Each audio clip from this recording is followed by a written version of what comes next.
অন্য কারোর এক্সপিরিয়েন্স থেকে আমাদেরকে শিক্ষা নিতে হয়।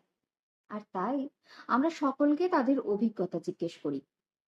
কিন্তু একবারও কি ভেবে দেখেছি, যে যেরকমটা সয়েছে সে তার অভিজ্ঞতা ঠিক সেরকমটাই বলবে? আজকে আবার মাইথোলজিতেই যাই। আমি যদি বলি সেবা, যদি সেবার অভিজ্ঞতা জিজ্ঞেস করি দুটো মানুষকে, একটা শ্রবণ কুমার, একটা হনুমান। হনুমান তো আনন্দই বলবে, কিন্তু শ্রবণ কুমার সে কি বলবে? রাধা রুক্মিণী দুজনেই তো কৃষ্ণ প্রেম করেছিলেন। রুক্মিণীর ছিল অধিকার, রুক্মিণীর ছিল অধিকার। রাধা, তার প্রেমে তো শুধুই কাঁটা। বিষপান তো করেছিলেন দেবাদিদেব মহাদেব আর শ্রীকৃষ্ণ ভক্ত মীরা দুজনেই।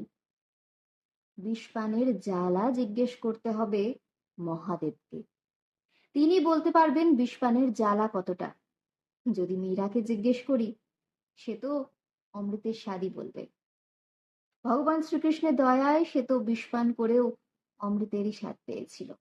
তাই অন্যের এক্সপিরিয়েন্স যে নিজের ক্ষেত্রেও একই রকম হবে সেটা আশা করা কিন্তু আমাদের অন্যায়। পথে চলার জন্য একটুখানি গাইডেন্স অবশ্যই পেতে পারি অন্যের কাছ থেকে, কিন্তু রাস্তাতে হাঁটতে হবে নিজেকেই। নতুন করে অভিজ্ঞতা আমাদেরকে সঞ্চয় করতে হবে এবং তারপর সেই অভিজ্ঞতা হয়তো আগে যেটা শুনেছিলাম তার থেকে অনেকটাই আলাদা হবে, তাই নয় কি?